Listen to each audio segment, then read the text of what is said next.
আজকে বাড়িতেই বানিয়ে ফেলেছি কোকোনাট অয়েল, একদম শুদ্ধভাবে অরিজিনাল কোকোনাট অয়েল যেটাকে বলি, ঠিক সেটাকেই আমি বানিয়ে ফেলেছি। খুবই সহজেই কিন্তু এটা তৈরি করে নেওয়া যায়। তো আশা করি আজকে রেসিপিটি বলুন বা ভিডিওটি আপনাদের ভালো লাগবে। প্রথম থেকে শেষ পর্যন্ত দেখবেন, যদি ভালো লাগে সেটা কমেন্টে জানাবেন, সাথে সাথে আমার ভিডিওতে একটা লাইক দেবেন।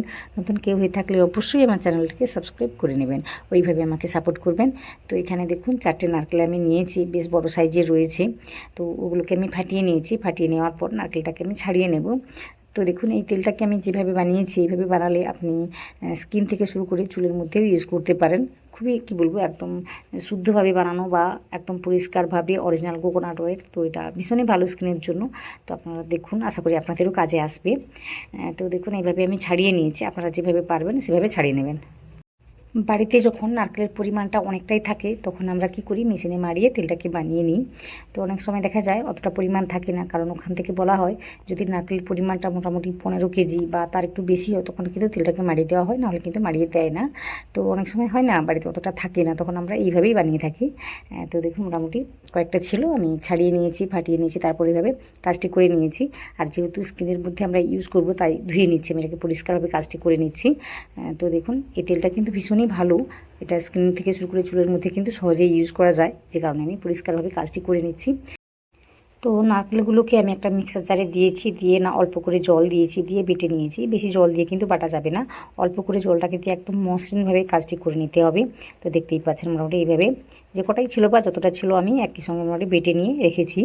তারপর আমি কি করব, এই পেস্টটাকে আমি ছেঁকে নেব। তো যে কোনো একটা রুমাল বা কাপড় নিয়ে এইভাবে কাজটি করে নিতে হবে, এতে করে একদম কি বলবো, কোনো রকম ছিপড়ে ছাড়াই কিন্তু দুধটাকে আলাদা করে নিতে হবে। এতে করে কাজটি করতে সুবিধা হবে বা কাজটি করে নিতে সুবিধা হবে। মোটামুটি দেখতে পাবেন কীভাবে আমি কাজটি করি। শুধুমাত্র ছাঁকনিতে ছাঁকলে হবে না, এইভাবে একটা কাপড়ের মধ্যে রেখেই ছেঁকে নিতে হবে।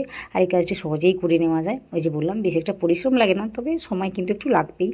তো মোটামুটি এইভাবে আমি দুধটাকে ছেঁকে নিয়ে তারপর দেখাচ্ছি কী করতে হবে। তো ভালোভাবেই চেপে চেপে আমি দুধটাকে বের করে নিয়েছি। তারপর দেখতেই পাচ্ছেন এই কাপড়ের মধ্যে কিন্তু অনেকটাই ছিবড়ে রয়েছে।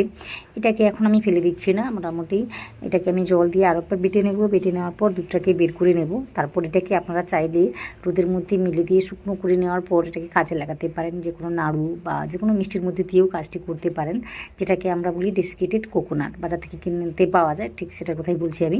তো আজকে যেহেতু আমি খোসা সমেত কাজটি করেছি তাই আমি এটাকে আজকে নেব না, ফেলেই দিচ্ছি। তো আপনারা চাইলে নিতে পারেন। যদি প্রথম থেকে ওই খোসাটাকে ফেলে দিতেন তাহলে কিন্তু সহজেই নেওয়া যেত। আর আমি ফেলানি কেন, তেলের পরিমাণটা বাড়বে বলে, তো সেটা ভেবেই আমি রেখে দিয়েছিলাম খোসাটা। আর যে কারণে একটু কালো কালো দেখতে লাগছে। তো এইভাবে মোটামুটি আরও এক দুবার মোটামুটি জলটাকে দিয়ে বেটে দুধটাকে নিয়ে আমি কাজটা করেছি বা দুধটাকে বের করে নিয়েছি। তো এটাকে না আমি ফ্রিজের মধ্যে রেখে দিয়েছিলাম 4 থেকে 5 ঘন্টা মতো। তো 4 থেকে 5 ঘন্টা পরেই আপনাদের আমি দেখাচ্ছি। দেখুন দুধটা কিন্তু ভালোভাবে জমাট বেঁধে গিয়েছে বা সেট হয়ে গিয়েছে, উপরের দিকে শক্ত শক্ত হয়ে গিয়েছে, আর নিচে কিন্তু জলটা থেকে গিয়েছে। আপনারা দেখতে পাবেন, সব কিছুই দেখতে পাবেন। তো সহজেই কিন্তু কাজটি হয়ে যায়, এতে একটা বেশি করে সময়টা লাগে না। আর এতটা দুধ যখন আপনি কড়াইতে গরম করতে যাবেন তখন কিন্তু অনেকটা সময় লেগে যাবে শুকোতে বা ঘি বলতে তেলটাকে তৈরি করতে। তো এইভাবে কাজটি করলে না সহজেই কাজটি হয়ে যায়, কম সময়ের মধ্যে কিন্তু এই তেলটাকে বের করানো যায়। তো দেখতেই পাচ্ছেন এখানে দেখুন একদম পিওর যে মিল্ক সেটা কিন্তু আমরা পেয়ে যাচ্ছি, সহজেই পেয়ে যাচ্ছি। তো এইভাবে কাজটি করবেন, সহজেই কিন্তু এই নারকেল থেকে তেলটাকে বের করাতে পারবেন। তো দেখুন অনেকটাই কিন্তু হয়েছে, অনেকটা বলতে আমি 4টে নারকেল মাত্র নিয়েছিলাম, ওখান থেকেই কাজটি করেছি আর এতটা দুধ আমি পেয়েছি।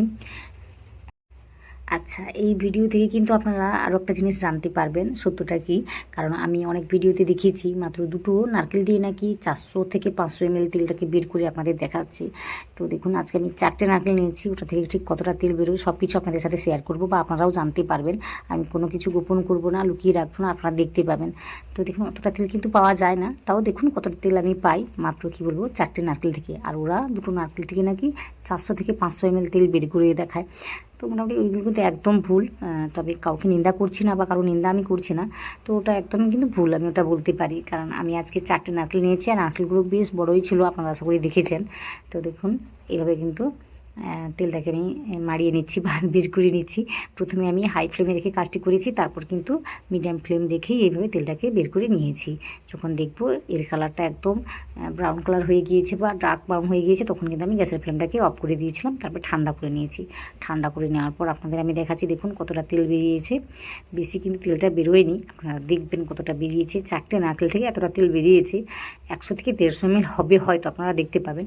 আর ওরা 2টো নারকেল দিয়ে দেখাচ্ছে যে 400 থেকে 500 ml তেল বের করিয়েছে। তো আপনারাই জানবেন সত্যটা কী, বা আমি কিন্তু এখানে কোনো কিছু গোপন করিনি। আশা করি আপনারা সব কিছু দেখেছেন। তো ভিডিওটি দেখলেন, আশা করি আপনাদের ভালো লেগেছে বা কাজে আসবে। কাজে আসলে সেটা অবশ্যই কমেন্ট করে জানাবেন, ভালো লাগলে সেটাও জানাবেন। আর যদি ভালো লাগে তো অবশ্যই কমেন্ট করবেন, ভিডিওতে একটা লাইক দেবেন। নতুন কেউ হয়ে থাকলে অবশ্যই আমার চ্যানেলটিকে সাবস্ক্রাইব করে নেবেন। এই কাজগুলো অবশ্যই করবেন। আর কী ধরনের ভিডিও চান সেটাও কিন্তু জানাবেন। আপনাদের কমেন্টের আশায় থাকি, অবশ্যই একটা কমেন্ট করে জানাবেন।